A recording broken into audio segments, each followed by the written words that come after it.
Bonsoir à toutes et à tous. J'espère que vous êtes tous bien arrivés dans ce chat de Livestorm pour participer ce soir à un webinar de débriefing de Vivatech 2021. Eh bien écoutez, j'espère que vous m'entendez tous et qu'il n'y a pas de problème technique et que vous avez une bonne qualité d'image et de son.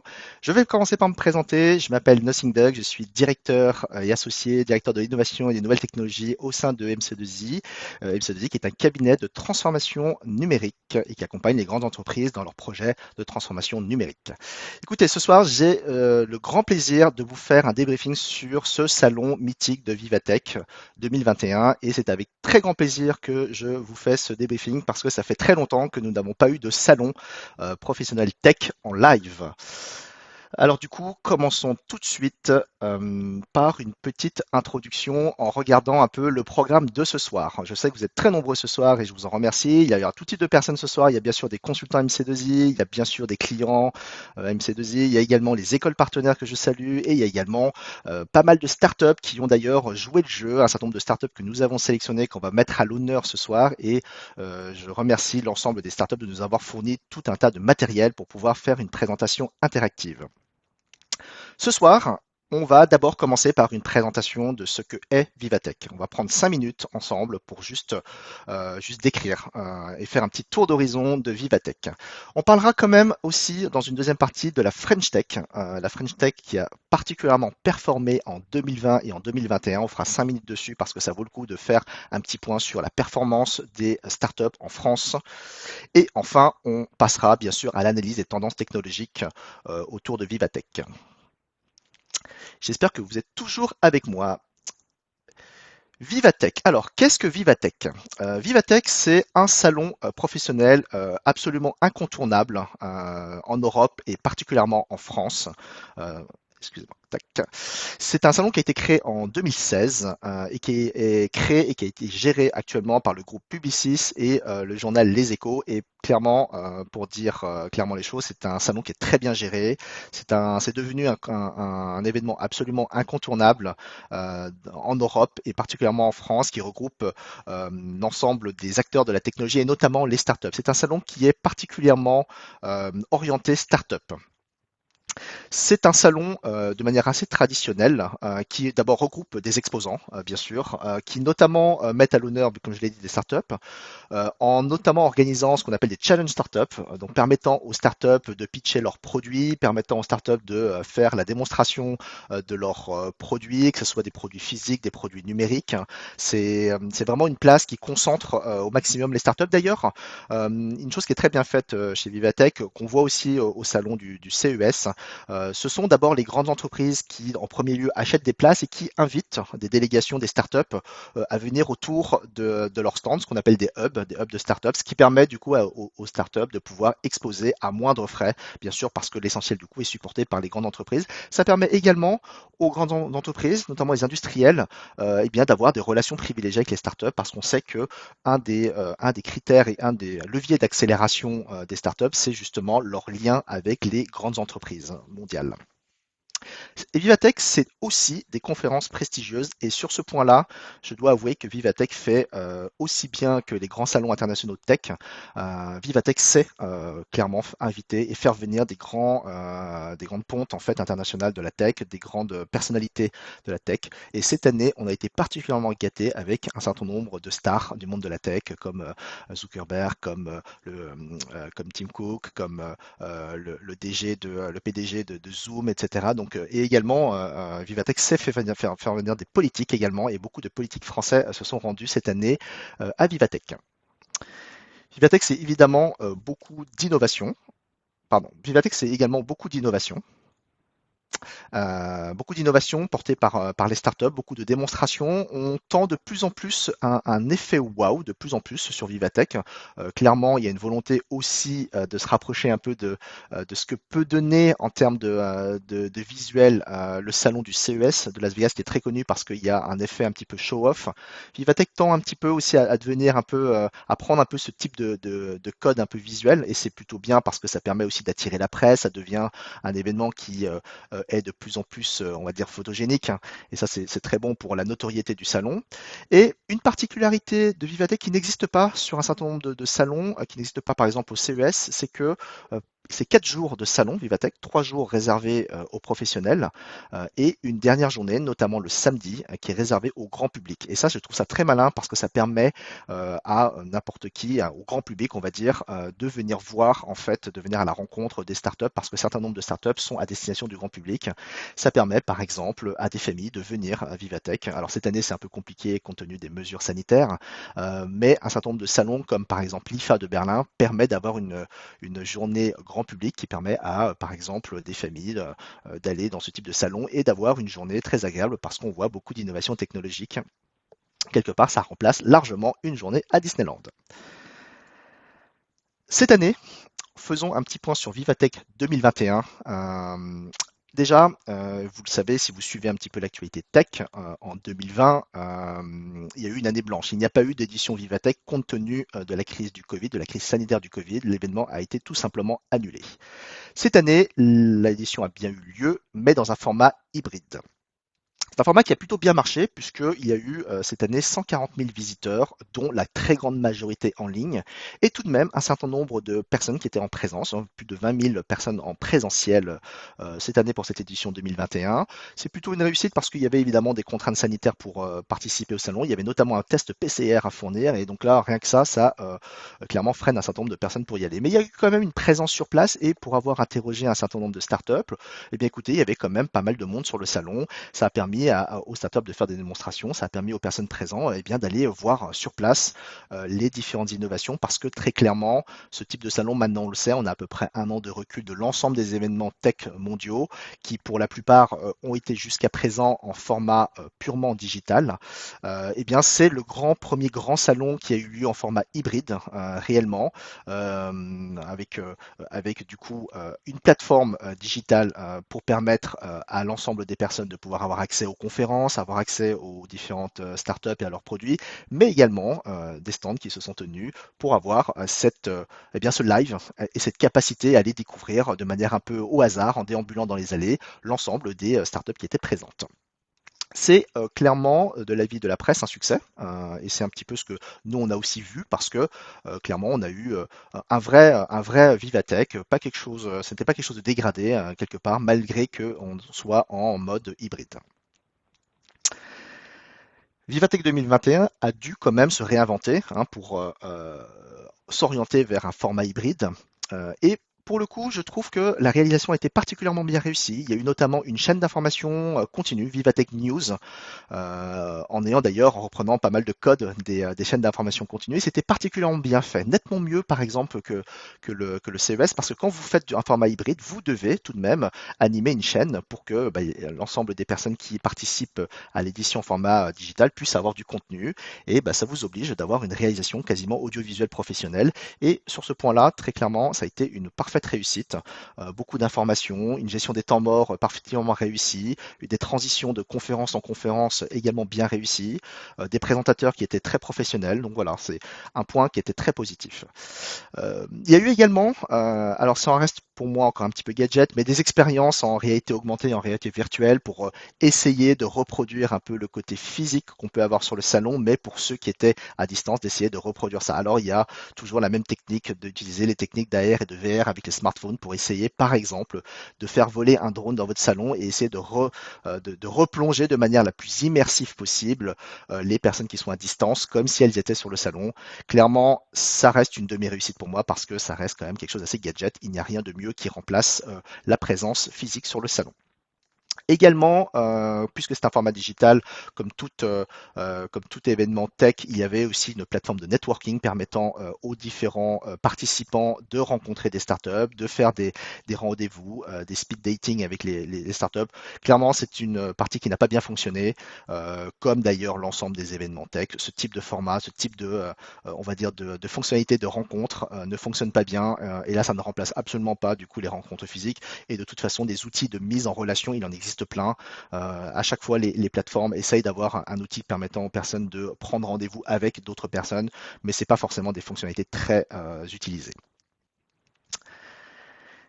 Si je termine un petit peu sur la présentation de Vivatech et que je fasse un premier bilan, et notamment comparé par exemple au CES qui a eu lieu aussi cette année, mais en format purement numérique, je dirais tout simplement que c'est un succès. C'est un succès, c'est le premier grand événement tech qu'on attendait en mode physique, hybride pour le coup. C'est une réussite pour moi, d'ailleurs un plaisir de retrouver ce type d'événement tech de manière avec de l'investissement, avec de l'enthousiasme. C'est très plaisant de revoir en fait des grands conférenciers, de revoir aussi les politiques parler un peu plus de la technologie, un petit peu moins du Covid. C'était une petite parenthèse, de voir Macron parler de technologie et un peu moins de tout ce qui se passe autour. Eh bien, écoutez, c'était une parenthèse qui était très agréable. Et puis, l'événement a été particulièrement bien organisé. Et puis, j'ai interrogé des startups qui me disaient qu'ils avaient eu du monde sur le salon, ils avaient pu faire des rencontres. Il faut savoir que Vivatech, c'est aussi un moment où les startups rencontrent des investisseurs. Hein, c'est aussi fait pour ça. Visiblement, le monde de l'investissement était aussi présent, et ça c'est une très bonne chose pour l'écosystème startup européen et notamment français. Au CES, clairement, on est dans une pleine réussite. Le CES était un demi-succès ou demi-échec, comme vous le voyez. C'était pour moi une année blanche. Le CES était un CES qui était purement numérique, purement digital, une fréquentation qui était somme toute assez faible, et puis on va dire une expérience client assez faible hein, finalement, uniquement des conférences. Donc bon, voilà, on attend le CES 2022 parce qu'on sait qu'elle sera en version digitale et de nombreux investissements sont déjà prévus pour le CES 2022. Voilà, donc Vivatech, un bon succès pour cette année. Deuxième partie de cette présentation, on ne pouvait pas parler de Vivatech sans parler de la French Tech et de faire un petit point sur la French Tech parce que clairement, il y a une actualité en ce moment autour de la French Tech et autour des startups françaises qui méritent d'être décryptées, qui méritent d'être tout de même commentées. C'est une excellente année 2021 et 2020 pour l'écosystème startup française parce qu'il y a eu une énorme performance qui est à souligner. Déjà, peut-être pour ceux qui ne le savent pas, parce que c'est pas forcément quelque chose d'évident et de facile pour tout le monde, mais qu'est-ce que la French Tech? La French Tech, c'est tout d'abord un label officiel délivré par les autorités françaises qui labellisent des villes. Ça, on ne le sait pas trop, mais c'est d'abord des villes qui sont labellisées. Ce sont des villes qui ont investi particulièrement pour créer, pour favoriser l'émergence d'écosystèmes start-up innovantes au sein de leur pôle. C'est essentiellement des villes. En réalité, on appelle ça des pôles de compétitivité, mais c'est essentiellement des villes. Et ces villes permettent de faire éclore un certain nombre de startups. Et puis, bien sûr, les startups qui naissent au sein de ces villes peuvent avoir du coup le label French Tech. De fait, ça développe un écosystème, même, je dirais même un réseau d'écosystèmes de startups, d'investisseurs, d'industriels qui s'intéressent aux startups. Ça permet tout simplement d'aboutir à un regroupement. Et on sait que plus on est fort. Et c'est ce dont avaient besoin les startups françaises, c'est d'avoir une force et une notoriété beaucoup plus forte, une visibilité beaucoup plus forte, une vitrine beaucoup plus forte en Europe et dans le monde. Et en ce sens-là, je trouve que le projet French Tech qui a été né en 2013 a clairement porté ses fruits de ce point de vue-là. Et dernièrement, et c'est un point qui est très important pour les startups, la French Tech offre aussi des dispositifs d'accompagnement de plusieurs types. Ça va bien sûr de l'aide au financement, et également à l'accompagnement à l'implantation, également l'accompagnement à l'implantation à l'étranger. Ça permet de faciliter les connexions.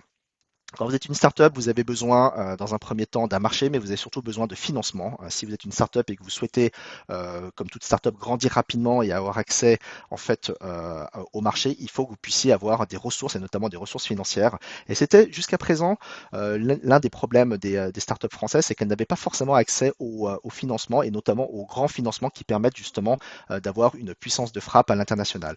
Je trouve que les dispositifs mis en place pour la French Tech et notamment les dispositifs French Tech 120 qui regroupe les 120 startups jugées les plus à potentiel et notamment le Next 40 qui sont les 40 startups qui ont le potentiel de devenir des licornes, ce qu'on appelle des licornes.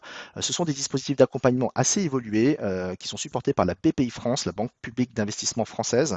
Et voilà, je trouve que les dispositifs sont assez intéressants. Et pour avoir discuté avec des startups, clairement, ça favorise l'émergence et l'évolution de ces startups jusqu'à devenir des licornes. D'ailleurs, parlons un peu des licornes. Savez-vous ce que sont les licornes? Les licornes, ce sont des entreprises, des startups qui atteignent une valorisation boursière à plus de 1 milliard de dollars. Et dès lors que vous atteignez ce stade-là, vous êtes considéré comme une licorne. Licorne étant quelque chose venant du monde des geeks, hein, pour le coup. Pourquoi est-ce qu'on parle de la French Tech? Tout simplement parce que 2020 a été une année record pour la French Tech. 5,4 milliards d'euros levés en 2020 en termes d'investissement de la part des investisseurs vers les startups françaises. C'est une année record. C'est l'année la plus importante en termes de levée de fonds. Et pourtant, on était en 2020, on était dans une année de crise et sanitaire et économique. Et pourtant, le montant d'investissement de cette année-là était record 2 fois plus qu'en 2017, c'est-à-dire 3 ans en arrière. Actuellement, on compte 15 licornes françaises, en sachant que l'objectif qui avait été fixé par la mission French Tech est de 25 en 2025. Clairement, à ce rythme-là, on va largement dépasser cet objectif. Alors, l'objectif en soi, c'est pas non plus d'avoir énormément de licornes, mais néanmoins, ça reste important pour la notoriété du pays, la notoriété de l'écosystème français, et puis qui dit startup, qui dit en fait licorne, dit aussi un certain dynamisme, et ça c'est très important. Et on sait très bien que l'investissement et le succès attirent aussi les investissements. Donc voilà, c'est important pour créer l'effet de masse. J'espère que vous êtes toujours là et que tout va bien d'un point de vue de la technique. Il y a une accélération des levées de fonds, très clairement.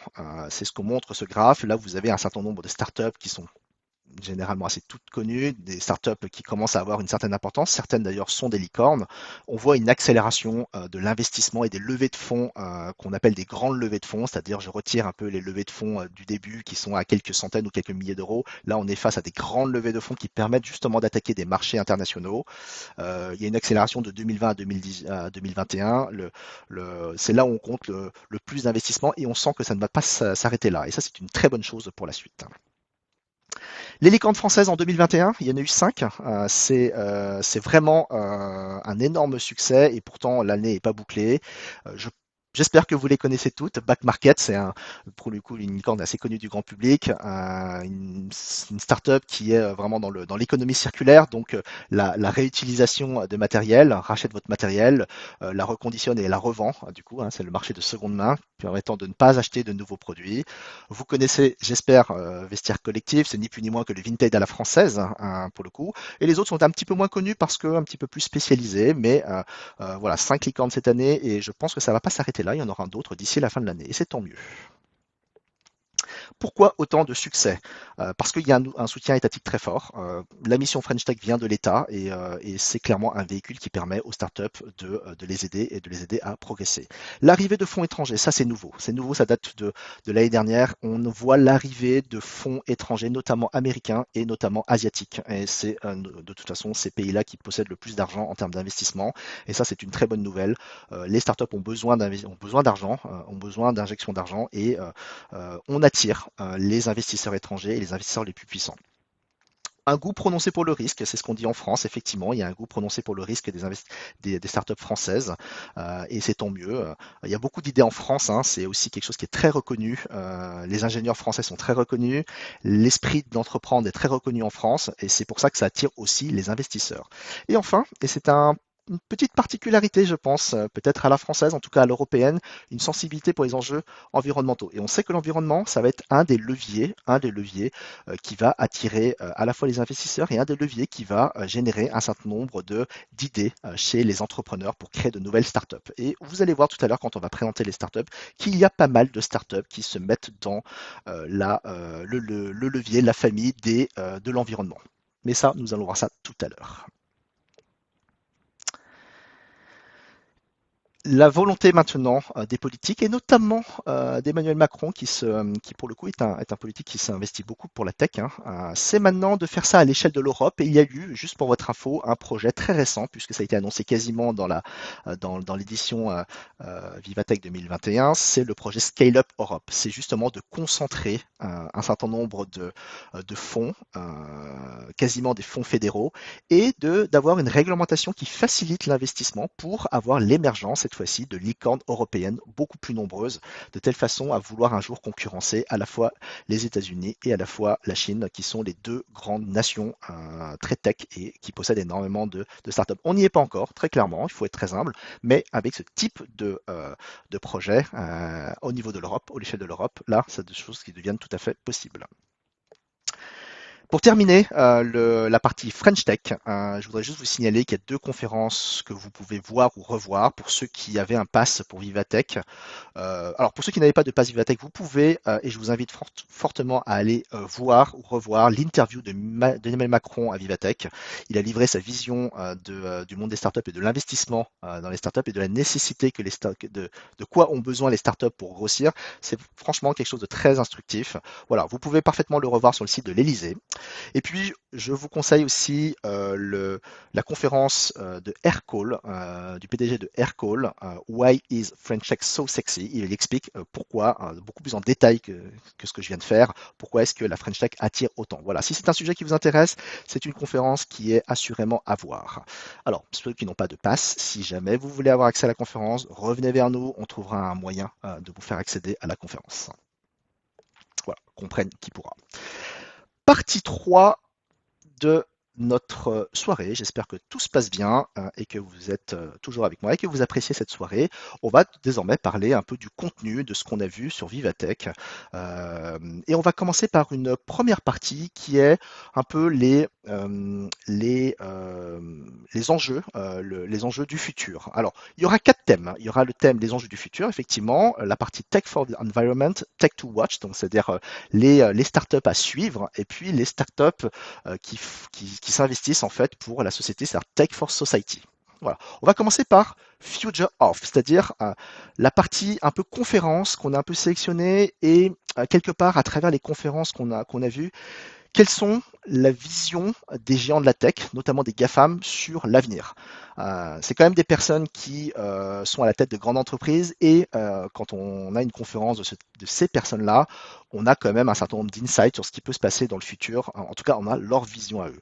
Je vais juste résumer en fait le point de vue de chacun. Ça va vous donner peut-être envie de voir ou de revoir les différentes conférences. Et encore une fois, si vous n'avez pas accès au replay de Vivatech, revenez vers nous. On se fera le plaisir de vous faire un débrief plus précis de ces points. Mark Zuckerberg, il est systématiquement très attendu chaque année à Vivatech. Il est invité, il vient chaque année pour le coup. Et cette fois-ci, il a livré une vision très, on va dire, très précise et très appuyée sur l'investissement que fait Facebook en ce moment sur la réalité augmentée et la réalité virtuelle. C'est l'une des entreprises qui aujourd'hui investit le plus dans ces technologies-là parce que Mark Zuckerberg personnellement croit beaucoup en ces technologies-là. Facebook a une vision où il y a une nécessité d'investir tout ce qui peut rapprocher les êtres humains, tout ce qui peut créer, enlever la distance qu'il peut y avoir entre les êtres humains, et Mark Zuckerberg estime que les technologies de réalité augmentée et réalité virtuelle permettent ce type de choses. Ils ont un département réalité virtuelle qui est extrêmement puissante avec énormément d'investissements. Clairement, ce que veut faire Zuckerberg, c'est de faire en sorte que l'écran, le terme d'écran d'ailleurs, il n'est pas très bien choisi. Vous avez un écran, vous parlez à votre interlocuteur à travers un écran, et l'écran, c'est ce qui sépare normalement deux personnes. C'est le terme d'écran. Eh bien, ils veulent abolir, Mark Zuckerberg veut abolir la notion d'écran qui, justement, est une notion qui sépare deux personnes avec des technologies beaucoup plus immersives qui fait que vous pouvez être très loin physiquement, mais très proche finalement d'un point de vue de la relation avec l'autre personne. Et ça, pour Mark Zuckerberg, c'est les technologies de réalité augmentée. Tim Cook, le PDG de Apple, a beaucoup parlé de la protection des données personnelles. Apple en fait quasiment est l'une des sociétés américaines qui défend beaucoup ce qu'on appelle la privacy, donc la protection de la vie privée. En gros, le pitch de Apple, c'est nous, on vend des produits très chers, mais on protège votre vie privée. Facebook vend des produits gratuits, mais protège pas votre vie privée. Voilà, donc il y a un petit combat entre les deux, c'est assez rigolo à voir. Comme toute intervention de Tim Cook, c'est toujours très inspirant pour le futur. Brad Smith, qui est une personne que j'aime bien dans ses interventions parce qu'elle est toujours, je trouve, il y a toujours beaucoup d'insights à récupérer. Brad Smith a mis, comme d'ailleurs pour le CES, a beaucoup martelé l'importance de la cybersécurité pour le coup. Et on y voit d'ailleurs une volonté de Microsoft de s'investir certainement beaucoup plus dans la cybersécurité. Voilà, donc Brad Smith a beaucoup appuyé là-dessus sur la nécessité d'avoir des environnements beaucoup mieux protégés d'un point de vue de la cyber, sinon c'est la jungle et du coup on ne se fait pas confiance, et quand on ne se fait pas confiance, c'est les problèmes qui naissent. Et la dernière personne que je voulais mettre à l'honneur, ce n'est pas quelqu'un des GAFAM, c'est c'est le PDG de Zoom, Eric Yuan, qui est un peu moins connu parce que Zoom n'est pas très connu en France. Il est Zoom est la solution la plus utilisée, hein, la solution de visioconférence la plus utilisée dans le monde, très utilisée en Asie, très utilisée aux États-Unis, mais pas très utilisée en France et en Europe. Voilà, je ne sais pas pourquoi, et pourtant c'est une solution qui techniquement est aussi bonne que Google Meet ou Teams, même largement meilleure pour le coup. Mais voilà, je crois que il y a eu des petits problèmes de cybersécurité au début et de privacy, et qui du coup a créé une levée de bouclier en France. Donc Eric Yuan a bien sûr parlé du télétravail, évidemment, puisque c'est son fonds de commerce. Et d'ailleurs, je voulais juste en profiter pour eh bien, vous mettre d'ailleurs à l'image ce slide que vous connaissez pas, je vais le mettre un petit peu en grand. Je voulais juste faire un petit aparté sur ce slide-là que moi je trouve magnifique. Alors je l'ai posté il y a quelques jours, hein, sur LinkedIn. Ça montre la capitalisation boursière de Zoom comparée à la capitalisation boursière d'un certain nombre de compagnies aériennes. Euh, la capitalisation boursière de Zoom est la même que la somme de la capitalisation boursière des 15 plus grosses compagnies aériennes. Ça montre un petit peu à quel point le monde est en train de changer, que le monde est en train de se digitaliser et que le télétravail est clairement rentré dans les mœurs. On le voit bien, hein, Zoom est quelque part un peu le remplacement d'une partie en fait des déplacements, transports, notamment transport aérien dans le monde, quoi. Voilà. Donc je voulais en profiter pour vous montrer cette image qui est quand même assez parlante. Alors, on va continuer.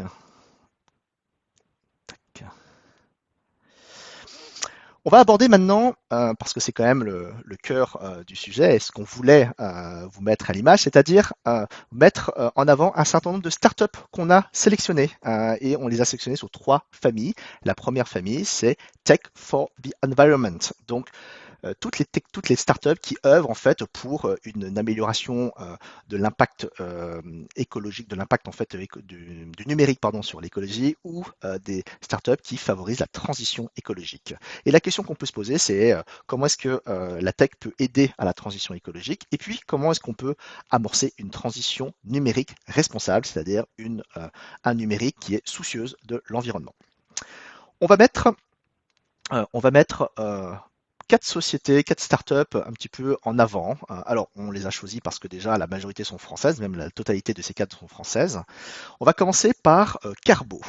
Alors Carbo, c'est une startup qui fait partie des startups qui souhaitent offrir des outils qui permettent de mesurer l'impact carbone des entreprises. Alors il y en a plusieurs qui se mettent dans ce créneau-là. Elles ont toutes en fait leurs spécificités. On va commencer par Carbo. Alors j'ai même une petite vidéo pour vous. Alors je vous demande juste un petit instant. Hop, Carbo. Voilà.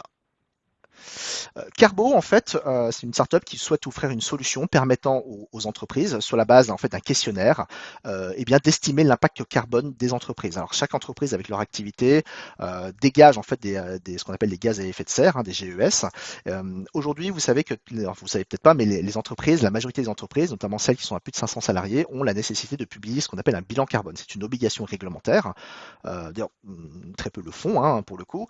Et ce type de solution comme Carbo promettent de faciliter en fait la construction d'un bilan carbone à travers. Alors Carbo pour Carbo, c'est justement l'utilisation de questionnaires. À travers des questionnaires, on va chercher des informations, et grâce à ces informations et grâce à justement des référentiels que Carbo possède, eh bien on va estimer du coup ce qu'on appelle les émissions à gaz à effet de serre, hein, pour estimer l'impact carbone et faire un bilan carbone. Alors l'une des particularités de Carbo, c'est que Carbo offre aussi la possibilité de se comparer à des entreprises de son secteur. Voilà, c'est toujours intéressant de savoir non seulement ce qu'on dégage comme gaz à effet de serre, mais c'est bien aussi de se comparer aux autres, hein. On aime toujours bien de savoir un peu où est-ce qu'on est situé par rapport à des entreprises un peu identiques du secteur. Voilà.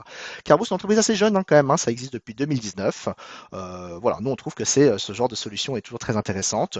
Alors voilà, ça nécessite maintenant d'éprouver un petit peu la solution en ayant des clients, et puis Carbo possède déjà pas mal de clients pour le coup. Donc voilà, c'est une solution qui est très prometteuse. 2019, la date de création de Carbo. Hop, deuxième société, deuxième startup qu'on voulait mettre un petit peu en avant.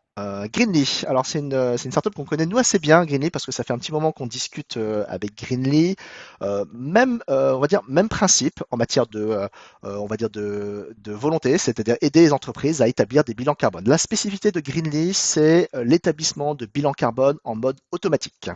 Voilà, l'automatisation de l'établissement du bilan carbone. Comment ça marche? Tout simplement, Greenly va fonctionner en s'appuyant sur les données financières, et notamment les données comptables. C'est-à-dire vous lui donnez toutes vos transactions financières et données comptables et Greenly va estimer sur la base de ce que vous achetez en fait.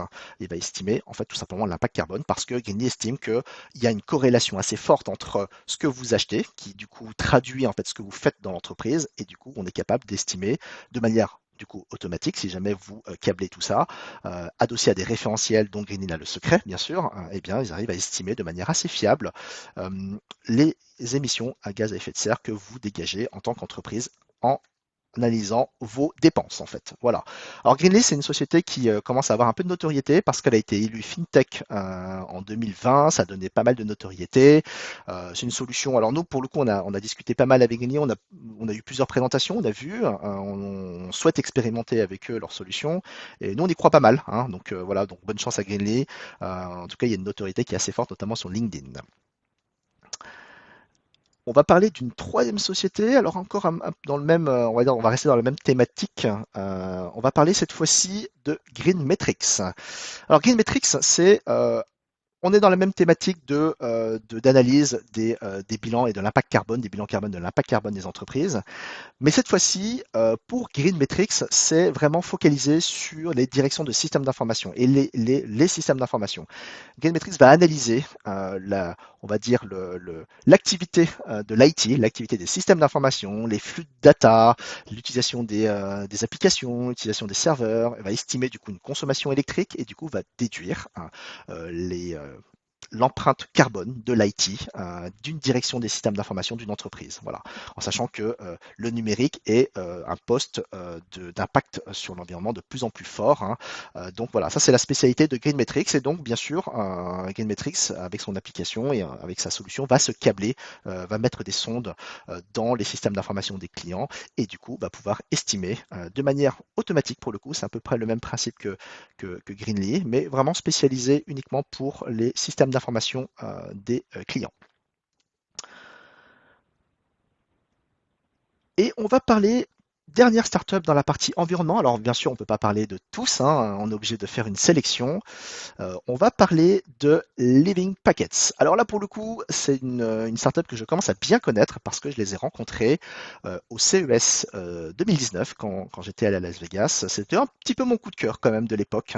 Et du coup, voilà, je voulais les suivre et voir un peu où est-ce qu'ils en étaient. Alors attendez, je vais remettre ça. Donc il s'agit de Living Packets. Et pour le coup, pour présenter Living Packets, ce que je vais faire, c'est que j'ai enregistré une interview d'une personne de Living Packets qui présente leur solution The Box et c'est justement ce que je vais vous présenter tout de suite, une petite vidéo de à peu près 2 minutes 30 et je vous retrouve juste après. Bonjour Emmanuel, est-ce que tu peux tout simplement commencer par te présenter? Bonjour Nazing, c'est Emmanuel Lemort de la société Living Package, je suis directeur d'expérience client. Est-ce que tu peux nous présenter ce que est The Box? Absolument. The Box, c'est ce que vous voyez derrière vous. C'est le premier colis intelligent, traçable et sécurisé pour, entre autres, les envois e-commerce. Cette version 2, puisqu'on se connaît, vous avez vu la version 1, la version 2 a pas mal de choses qui est nouvelle. Il y a un écran haute résolution, nouvelle génération liseuse. Il y a un verrou mécano-électronique et un verrou douanier. Il y a aussi un emplacement pour des scellés, un niveau de sécurité supplémentaire. Il y a en dessous 4 pieds pour composer et peser le contenant de la box. Et il y a une prise USB-C pour recharger la batterie. Il y a un capteur de température, il y a un capteur d'humidité, de choc, d'ouverture, de fermeture. Il y a aussi du NFC, un haut-parleur et une caméra interne. C'est très tech en fait. Hein. Un peu. Et un nouveau système de calage avec 4 axes et 3 zones différentes. C'est ce qui du coup évite qu'on mette du plastique, du papier Absolument. bulle, des choses comme ça. Ça permet d'aller plus vite aussi, c'est ça, Oui, au fait alors d'emballer les produits? oui, parce que la boîte arrive en palette, parce qu'elle est palettisable, ça c'est important aussi pour l'optimisation. Avec The Box, c'est Donc l'avant se met automatiquement en place. On a juste qu'à tirer sur le corps. Les côtés se mettent en place automatiquement. On met son objet, pardon, dans la box, par exemple, quelque chose comme ça, sur la partie non glissante qui est au milieu. Et on a juste qu'à pousser et à fermer. Et après, de transférer l'étiquette que l'on peut faire à partir d'un adaptateur qu'on donne au client ou une tablette Android, iOS et ainsi de suite. Parce que ce qu'il faut préciser, c'est que l'étiquette que l'on voit ici, c'est pas une étiquette papier, c'est une étiquette e-ink, donc électronique. Oui, électronique, donc, qui a l'avantage d'utiliser zéro énergie. Et là, je vais me transmettre une étiquette et verrouiller la boîte. Donc là, c'est en train de transférer l'étiquette. D'accord, une étiquette que tu fabriques en mettant le destinataire, j'imagine, et ça va Absolument. la transférer directement sur la boîte. Et elle est transférée sur la boîte. Maintenant, je vais lui demander de verrouiller. On entend un petit zip, du moins de mon côté. Et ça verrouille la boîte. Et c'est verrouillé. Et la boîte est verrouillée, l'étiquette est initialisée avec le destinataire, et du coup, elle est prête à envoyer, du coup. J'espère que vous êtes toujours avec moi et que vous avez apprécié cette vidéo. Voilà, donc j'ai fait un petit enregistrement parce que je ne pouvais pas les avoir en live ce soir.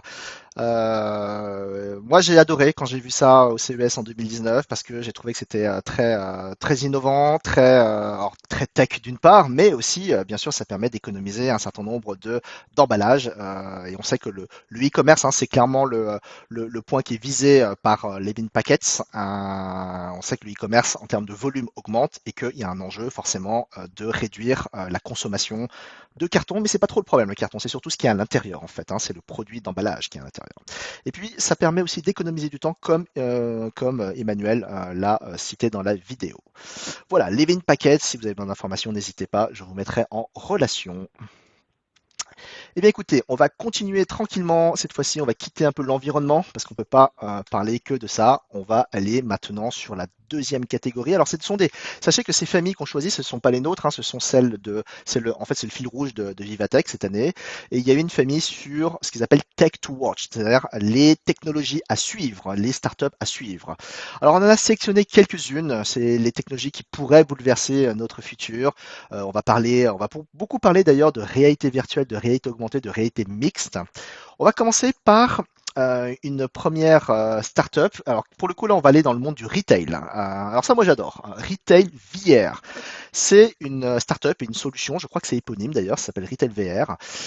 La promesse, c'est de permettre de fournir un magasin en réalité virtuelle, avec deux cas d'usage très prononcés. Le premier, c'est d'aider les retailers à faire ce qu'on appelle à améliorer le merchandising, c'est-à-dire la présentation des produits, des étages, des rayons, etc., etc. Alors attendez, je vais lancer quand même la petite vidéo parce qu'ils nous ont communiqué une petite vidéo pour montrer un petit peu à l'image de ce qui se passe. Euh, Cette solution permet de modéliser des magasins, que ce soit des magasins de grande distribution alimentaire ou des magasins de vêtements, etc. Ça permet dans un premier temps, eh bien, vous savez, de concevoir le rayonnage, le merchandising pour l'optimiser, pour voir un peu ce que ça donne avant de réellement faire le rayonnage. Parce que faire des rayonnages, faire des présentations, ça prend du temps, ça coûte cher du coup. Mais si on peut le faire un petit peu en réalité virtuelle et augmentée avant, eh bien, ça permet de se rendre compte avant même de procéder réellement au positionnement des produits. Ça permet d'économiser du temps et fatalement, ça permet d'économiser de l'argent. Le deuxième cas d'usage, c'est ce que vous voyez à l'écran en ce moment, c'est justement le fait d'avoir des magasins virtuels. Alors on sait qu'aujourd'hui, le e-commerce, ça reste alors c'est très performant, évidemment c'est en augmentation, mais voilà, ça n'a pas, on va dire, le charme d'un magasin. Vous pouvez pas vous balader, vous pouvez pas vous balader et voir les produits d'un seul coup d'œil. Alors certes, aujourd'hui, vous avez des pages de présentation dans les e-commerce qui sont très bien faites, mais vous n'avez pas ce côté immersif que vous pourriez avoir dans un magasin. Et ce type de startup donne comme promesse le fait de rendre les choses le plus immersif possible et donc d'être dans un magasin le plus, on va dire, le plus représentatif possible, le plus immersif possible. Voilà, donc vous voyez, ça permet d'avoir un magasin un peu en mode, alors réalité, on va dire, augmentée dans un premier temps, mais certainement avec des casques en réalité virtuelle pour pouvoir se balader un peu dans le magasin, ce qu'on ne peut pas faire normalement quand on est sur un site web. Voilà, donc ça, on a trouvé ça très intéressant Retail VR, c'est français pour le coup, et pour moi c'est très prometteur. On va évoluer maintenant, on va rester dans le domaine du retail. On va rester dans le domaine du retail, notamment des retail grande surface. Et là, on va parler de Quividi. Alors, j'espère que je le prononce bien. Quividi. Alors, ça, c'est très intéressant. Je vais vous donner tout de suite la vidéo pour que vous sachiez, vous essayez de représenter un peu ce que c'est. Le Quividi, alors, ça permet de faire quoi? Vous savez, quand vous êtes dans les grandes surfaces, dans les grands centres commerciaux, vous avez des panneaux publicitaires, hein. Alors, on aime plus ou moins en fonction du contenu du panneau publicitaire. Eh bien, Quividi va offrir une solution de panneau publicitaire intelligente avec une caméra fixée. Hein, c'est ce qu'on voit, c'est ce que vous voyez là tout en haut. Il y a une petite caméra qui est fixée sur les panneaux publicitaires. Cette caméra permet de faire de l'analyse comportementale, permettant du coup de personnaliser le contenu de la publicité qu'il y a dans le panneau publicitaire au regard de la personne qui regarde le panneau publicitaire. Voilà, c'est tout simple, c'est très malin pour le coup. Alors ça permet du coup, la caméra va analyser un peu votre comportement, va analyser qui vous êtes, hein. Est-ce que vous êtes un homme, une femme, quel type d'âge vous avez, quelle tranche d'âge. Ça permet de faire des statistiques, de savoir qui regarde les publicités, mais ça permet aussi de changer la publicité en fonction de la personne que vous avez en face de vous. Voilà, c'est assez malin pour le coup, parce que les panneaux publicitaires qu'on a dans les centres commerciaux, ils sont statiques et ils sont pour tout le monde et c'est pas personnalisé. Donc là, ça permet du coup d'apporter de la bonne publicité aux bonnes personnes et voilà, en utilisant du profiling, c'est ce que les publicitaires adorent. Alors voilà, maintenant, ça nécessite de faire du profiling, ça nécessite d'analyser des images qui sont par naissance des données personnelles. Voilà, la question est est-ce que c'est compatible avec le RGPD? Alors évidemment, Quividi dit que c'est compatible. Nous, on n'a pas d'avis puisqu'on n'a pas pu analyser que ça, mais je sais parce que je connais ce domaine-là que certainement il y a des lignes jaunes à ne pas dépasser parce que quand on commence à faire du profiling, on commence à tomber dans des zones un petit peu dangereuses qui deviennent interdites en France, notamment. Voilà, mais pour autant, on peut saluer le concept. Moi, je trouve ça très malin et à titre personnel, en tant que client, je trouve ça très intéressant d'avoir de la publicité qui soit personnalisée. On va quitter le monde du retail. On va aller maintenant dans le monde des chatbots. Alors, c'est pas quelque chose que j'aime beaucoup, pour être très franc, les chatbots, parce que j'ai jamais été très, on va dire très séduit ou impressionné par les chatbots. C'est toujours des choses un petit peu mécaniques. Jellybot qu'on a souhaité mettre en avant, également une solution française. La promesse de Jellybot, c'est de fournir un chatbot qui se veut polyvalent. Polyvalent voulant dire on est capable de s'adresser à n'importe quel type de personne pour n'importe quel type d'information. Et pour faire ça, il y a plusieurs choses assez malines. Premièrement, Jellybot se connecte au système d'information des clients avec énormément de connecteurs pour se connecter aux différentes applications métiers du client, les ERP, les applications spécialisées, qui permettent d'aller récupérer l'information dans les logiciels métiers, parce que généralement les clients qui posent des questions, la réponse se trouve dans le système d'information du client. Donc voilà, c'est le premier point, parce que généralement les chatbots que vous voyez misent beaucoup sur ce qu'on appelle le NLP, la compréhension du langage et la réponse, mais ce qui est important, c'est le contenu de la réponse et c'est pas forcément la qualité linguistique. Voilà, en tout cas, c'est ce que moi je pense. Et deuxième élément qui me paraît intéressant, c'est que Jellybot fournit un certain nombre de connecteurs qui permettent de se greffer à un certain nombre de logiciels, par exemple de messagerie. Le propre d'un chatbot, c'est que ça ne peut pas exister en propre. Il y a forcément un chatbot a forcément besoin en fait d'une application à laquelle il va se greffer. C'est traditionnellement un site internet, mais là ce qui est malin, c'est que Jellybot fournit aussi des connecteurs pour fonctionner avec Microsoft Teams, avec WhatsApp, avec Facebook Messenger, etc., qui sont des applications qui sont très utilisées. Donc d'un côté, on utilise en fait la puissance de diffusion des applications comme Teams, Messenger, WhatsApp, etc. Et puis de l'autre côté, on se connecte à des systèmes d'information pour apporter l'information la plus fiable par rapport aux demandes des clients ou des prospects des entreprises. Voilà, moi je trouve que le concept est malin. Est-ce que ça marche? On n'a pas pu forcément tester, mais avec plaisir s'il faut analyser avec Jellybot un peu la puissance. Voilà, donc s'il y a des clients intéressés, n'hésitez pas à nous solliciter, on vous mettra en relation avec Jellybot. Dernière startup qu'on souhaitait mettre en avant dans la partie Tech to Watch, on va être un peu dans le domaine de la réalité virtuelle, alors plutôt dans la réalité 3D, on va dire. Et là, on va parler de Weaviz. Alors Weaviz, je vais vous lancer la petite vidéo qui va bien. Weaviz, c'est malin aussi. C'est une application qui fournit ce qu'on appelle un viewer de produits 3D. Dans le monde de l'industrie, quand vous faites de la production, quand vous faites du design 3D, vous utilisez des outils très puissants, très professionnalisés, donc très chers, que ce soit des outils comme CATIA ou SolidWorks, qui sont des outils spécialisés pour modéliser des outils, des environnements 3D. C'est ce qu'on appelle la production de jumeaux numériques, donc c'est de fabriquer l'équivalent numérique de quelque chose qui existe. Donc on fait ça en 3D avec des outils professionnels, c'est une spécialité, c'est un domaine très particulier de l'industrie. Eh bien, Weaviz fournit ce qu'on appelle un viewer. Donc, c'est une application qui vous permet de visualiser ces productions-là. Et ça permet de le faire de manière collaborative, collectif, tout le monde peut le faire. C'est évidemment nettement moins cher que d'acheter une licence Katia ou SolidWorks. Et ça permet, du coup, ça vous permet de le manipuler quelque part. Parce que quand vous voulez juste voir le rendu d'une modélisation 3D, vous pouvez éventuellement le voir en vidéo, parce qu'on vous fait un rendu vidéo, sauf que vous ne pouvez pas le manipuler. Vous ne pouvez pas tourner dans tous les sens. Avec Weaviz, vous pouvez le faire. Et vous pouvez aussi appliquer des textures aux différentes modèles 3D numériques que vous avez, ce qui permet du coup de changer un peu la couleur, de visualiser. Ça permet de faire un travail en équipe beaucoup plus performant si jamais vous êtes dans un projet consistant à fabriquer des outils, mais ça permet aussi peut-être, par exemple, à des clients de visualiser ce que pourrait être un produit et de se rendre compte avant même que le produit soit fabriqué. Pour moi, c'est un petit peu le Acrobat Reader du monde de la production 3D. Voilà. Donc, je trouve ça très malin parce que tout simplement, c'était pas difficile d'y penser. Il fallait juste avoir la bonne idée. Bah voilà, c'est une application qui est accessible à tout le monde. Visiblement, c'est très, on va dire, très facile à utiliser. Il y a une courbe d'apprentissage très faible, alors que les outils de modélisation 3D, bah, du coup, il faut quand même bien être formé dessus pour pouvoir les utiliser. Voilà. Donc, j'avais pas vu d'équivalent jusque-là. Donc, bah, je crois que c'est français. Donc, eh bien, tant mieux, quelque part. Oui, vise. Eh bien écoutez, on va aborder la dernière catégorie des startups qu'on voulait mettre un petit peu en avant et ça tombe bien puisqu'il reste 10 minutes, on n'est pas loin finalement de la fin de cette soirée de présentation de Vivatech. Et la dernière catégorie, ça sera les technologies et les startups qui sont au service des citoyens et des collaborateurs. On va quitter un peu le monde du business et des clients et on va s'attarder un petit peu au monde des citoyens et des collaborateurs et notamment des salariés.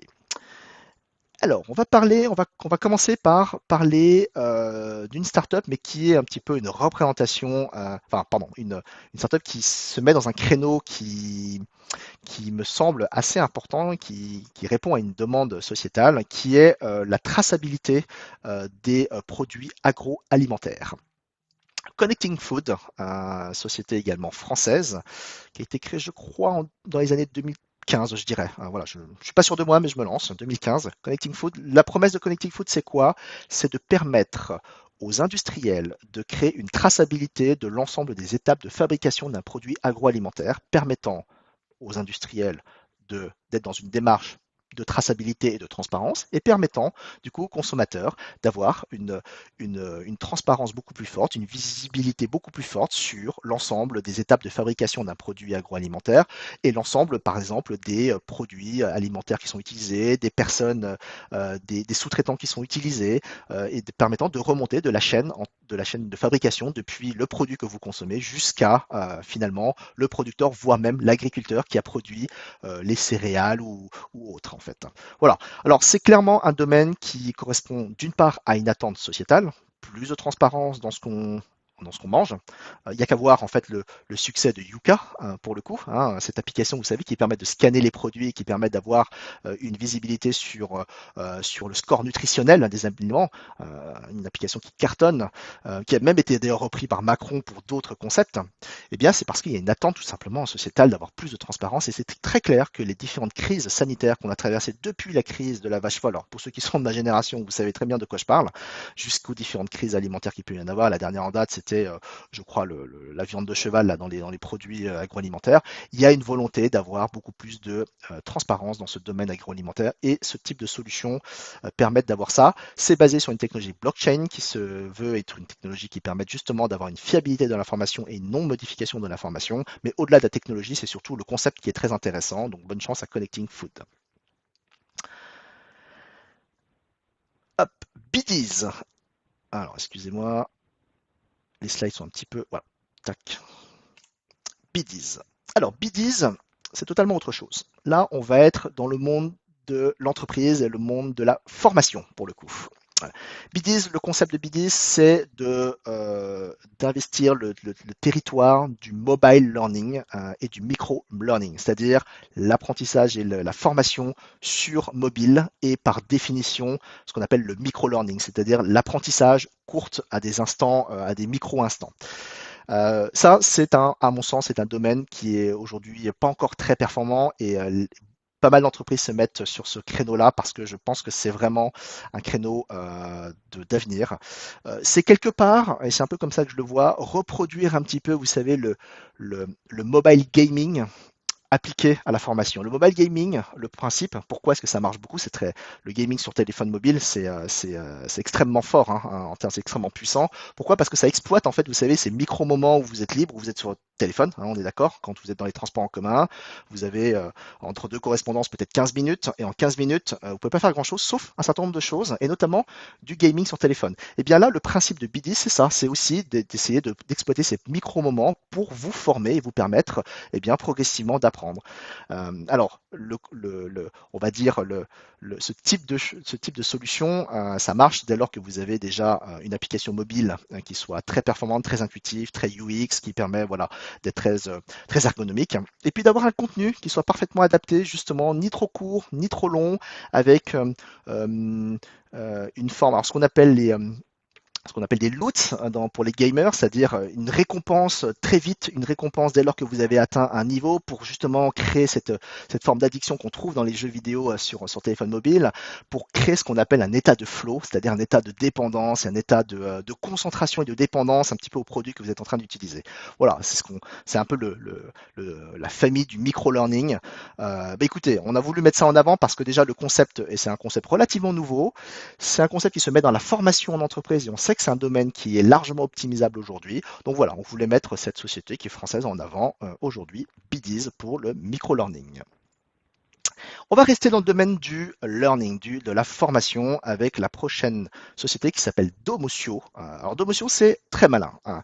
C'est une application qui est à la base une API, donc une application qui va se connecter à d'autres applications. Et Domotio offre d'abord une API qui va se connecter aux différents LMS, aux différentes applications qui permettent de faire de la formation. Learning Management System. Et cette API va se connecter au LMS des entreprises, capter l'information qui passe par les LMS, c'est-à-dire savoir un peu ce que les salariés d'une entreprise, quel type de consommation de formation les salariés font, quel type de fréquence de consommation de ces formations, et puis du coup, progressivement, va connaître un petit peu les salariés et va leur proposer des parcours de formation personnalisés. On sait qu'en entreprise, la personnalisation des parcours de formation est un problème. Ce n'est pas facile à faire, c'est un pain point. Et Domotio, à travers sa solution, permet en tout cas d'aider les responsables formation à personnaliser au maximum les parcours de formation en fonction des personnes, en fonction des apprenants, en fonction de votre profil, etc. Alors je crois comprendre que à la base, pour s'initialiser, Domotio fonctionne avec un questionnaire pour mieux connaître les différents collaborateurs, et puis avec du coup les informations qui transitent dans le LMS permettent justement d'en savoir plus sur les collaborateurs et de fournir des contenus de formation, bien sûr issus du catalogue de formation de l'entreprise, hein, pour du coup être beaucoup plus pertinent et personnalisé, ce qui du coup évite, on va dire, optimise une charge de travail assez importante parce qu'on sait que la personnalisation du parcours de formation, c'est quelque chose qui prend beaucoup de temps. Ce n'est pas tout. Domotio fournit également une solution qu'ils appellent Lock, qui est à travers leur API, une fonctionnalité qui permette de créer ce qu'on appelle un schéma de révision connecté au LMS qui permet du coup, parce qu'on sait que quand on fait une formation, quelques jours, quelques mois après, on a perdu à peu près 80% de ce qu'on apprend en fait. Voilà, ça c'est les études scientifiques qui montrent ça. Et la seule manière de retenir, d'augmenter la rétention d'informations quand vous faites une formation, c'est comme quand vous êtes à l'école, c'est de faire des révisions en fait. Et Domotio propose justement, en étant connecté aux différents LMS du marché, ce mécanisme un peu de révision, c'est-à-dire de rappel des connaissances, un peu à à des durées régulières, de manière fréquente, pour du coup ancrer les concepts. Voilà, ça c'est aussi quelque chose d'assez innovant, je trouve. Et ce qui est innovant, c'est que ce n'est pas une solution de plus, c'est pas un LMS de plus, c'est une API qui se connecte au LMS du marché pour du coup à la fois faire d'une part des propositions personnalisées de parcours de formation et d'autre part de créer ce mécanisme un peu de révision à travers des fiches de révision. Voilà, j'ai cru comprendre que ça fonctionnait comme ça. Je trouve ça très malin pour le coup et ça permet d'être sur un créneau qui a du mal à être rempli, qui est le créneau de la formation et de la rétention d'informations. Domotio. Enfin, et ça sera la dernière startup qu'on voudrait mettre en avant, il s'agit de Yellow.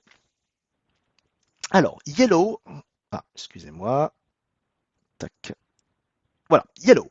Alors Yellow, c'est également, on va être dans le domaine de l'ARH. Vous avez compris qu'on a mis en avant pas mal de startups de l'ARH. Alors c'est pas complètement anormal, c'est parce que MC2I, son cœur de métier historique, c'est les systèmes d'information de ressources humaines. Et je sais que ce soir, il y a pas mal de clients d'ailleurs qui travaillent dans les ressources humaines. Et donc c'est pour ça qu'on a mis un petit peu plus de startups des ressources humaines.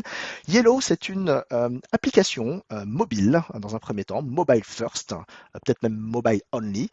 C'est une application dont la promesse est d'aider la gestion des compétences dans le domaine industriel. Dans le domaine industriel, et notamment dans le domaine de l'industrie comme le BTP ou l'industrie lourde, vous avez des collaborateurs qui sont sur les chantiers, donc en situation de mobilité. Donc il était d'abord essentiel d'avoir une solution mobile. Et ça permet du coup de gérer de cartographier, de gérer correctement les compétences, les expertises des collaborateurs dans le domaine industriel. Et dans le domaine industriel, vous savez, vous avez la gestion des compétences est très complexe parce que vous avez des compétences, vous avez des accréditations, vous avez des certifications qui sont parfois réglementaires, qui sont parfois absolument essentielles pour faire telle ou telle tâche. Par exemple, je pense notamment à des accréditations dans le domaine de la sécurité électrique, par exemple. Eh bien, parfois pour intervenir dans tel ou tel chantier, vous avez besoin d'avoir des compétences ou des accréditations, des formations spécifiques. Et en fait, quand vous avez sur le chantier des personnes qui ne sont pas présentes ou des personnes qui sont malades, etc., vous devez remplacer les gens, mais vous devez remplacer les gens avec des compétences adéquates, en tout cas, soit similaires, soit adéquates. Et c'est toujours un problème, en fait, pour les industries de devoir gérer ça au quotidien en situation de mobilité. Et Yellow, justement, sa promesse est de fournir une application permettant de simplifier ce type de cas d'usage avec des planifications des compétences, des matchings de compétences pour trouver des équivalences, etc. Et donc, ça permet de simplifier la vie dans ce type de planification de tâches et de collaborateurs disposant de telle ou telle compétence. Il y a même des combinatoires de compétences parfois. Voilà. Donc c'est une application beaucoup plus spécifique parce que ça s'applique dans le domaine de l'industrie, mais ça pourrait très bien s'appliquer dans d'autres domaines, et je pense notamment au domaine réglementaire, comme le domaine de la banque par exemple. Vous devez avoir parfois des réglementations, enfin la réglementation vous impose d'avoir des formations particulières pour telle ou telle chose. Voilà, c'était effectivement une dernière startup qu'on voulait mettre en avant. Alors, on arrive bientôt à la fin de notre présentation. On a terminé la présentation des startups. Alors je sais que c'est un petit peu frustrant parce qu'on peut pas, hein, on n'a pas le temps de mettre tout le monde en avant. Il y avait, vous savez, sur Vivatech 2021, il y avait plus de 1000 startups qui ont tenu un stand. Donc et encore, c'est un chiffre qui est assez bas parce qu'on est dans une édition un petit peu particulière en format hybride, etc. Donc on peut pas parler de tout. Il y a énormément de startups et notamment énormément de startups françaises. On a essayé de faire une petite sélection, non pas des meilleurs, on prétend pas à sélectionner les meilleurs. On a juste mis en avant celles qu'on a trouvées particulières, celles qui nous ont un petit peu séduites, celles à laquelle on croit. Bref, il y a tout un tas de critères. Il y a toute une équipe qui a travaillé sur la sélection de ces startups, que je remercie d'ailleurs, une équipe qui est composée de tous les clubs de MC2I. On a plein de clubs à MC2I qui travaillent sur ces domaines-là et beaucoup de gens, une équipe d'une vingtaine de personnes a travaillé vraiment sur le repérage des différentes startups pour pouvoir du coup vous les présenter. J'espère que du coup ça a pu être clair pour vous. Bien sûr, j'ai pas pu être détaillé pour chacune des startups. Si jamais vous avez besoin d'avoir plus d'informations sur tel ou tel produit, telle ou telle startup, n'hésitez pas à passer par nous. On se fera le plaisir de faire un intermédiaire vers ces startups. Dès lors qu'on peut connecter des clients à des startups à des clients, c'est avec plaisir. C'est vraiment dans notre promesse que l'on fait à la fois pour nos partenaires et à la fois pour nos clients. Donc n'hésitez pas. Vivatech pour conclure, et ça sera les deux derniers slides que j'aurai. C'était une édition à succès. Très clairement, heureusement que ça a eu lieu et ça a été très bien fait avec une bonne gestion du contexte sanitaire malgré tout. Il y a eu une partie physique qui était très importante et ça a permis aux startups de se montrer, de rencontrer néanmoins des personnes. Le monde professionnel était au rendez-vous, nous on était présents sur place aussi. Il y avait un petit peu de contraintes. On est encore dans une année transitoire. L'année prochaine, ça sera encore mieux. Mais clairement, le monde de l'événementiel a beaucoup regardé cette édition Vivatech parce que c'était le grand événement majeur, pas simplement que dans la tech, mais dans l'événementiel. Il se trouve qu'en plus c'est la tech et donc c'est en plus la tech qui doit permettre de faire des événementiels hybrides. Donc c'était très regardé par le monde événementiel pour savoir si c'était possible d'animer des événements en format hybride parce que ça sera clairement le format du futur. C'était très bien, c'est encore perfectible, il y a beaucoup de choses encore à améliorer, mais clairement ça présage d'énormément de belles choses pour l'avenir. Donc, quelque part, Vivatech, c'était le grand, on va dire le grand rendez-vous de cette année tech. Il y en aura d'autres, hein, parce que vous savez que Vivatech n'est pas le seul. Il y aura bientôt ce qu'on appelle le MWC, le Mobile World Congress, hein, qui est dédié plutôt à la partie téléphone mobile et la partie smartphone et tablette. Le grand rendez-vous des grands constructeurs de téléphones mobiles qui aura lieu dans une semaine. Il y aura l'IFA qui d'habitude a lieu en septembre mais qui n'aura pas lieu cette année, ça a été annulé, ça sera en 2022. Il y aura le Web Summit en novembre, un grand rassemblement pour la partie digital marketing notamment. Et puis bien sûr, il y aura le CES 2022. Et là, ils ont une revanche à prendre parce que l'édition 2021 n'était pas très fréquentée. L'édition 2022, ils mettent beaucoup de moyens pour faire un événement hybride à la hauteur des espérances. Eh bien, écoutez, mesdames et messieurs, nous avons quasiment terminé avec cette édition débriefing CES, Vivatech 2021 par MC2I. J'espère que vous avez passé un agréable moment. Si vous avez besoin de discuter avec nous, si vous avez des questions, quoi que ce soit, n'hésitez pas à revenir vers nous, ça sera avec plaisir. Bien sûr, pour savoir si ça vous a plu, on va vous envoyer un questionnaire, je vous demanderai vraiment d'y répondre, c'est ce qui nous permet d'améliorer nos événements tout au long de l'année. Il y en aura d'autres. Voilà, donc passez un agréable soirée. Et d'ailleurs, allez la France, bien sûr, c'est soirée de match. Je vous souhaite une très bonne soirée à tous. Merci beaucoup.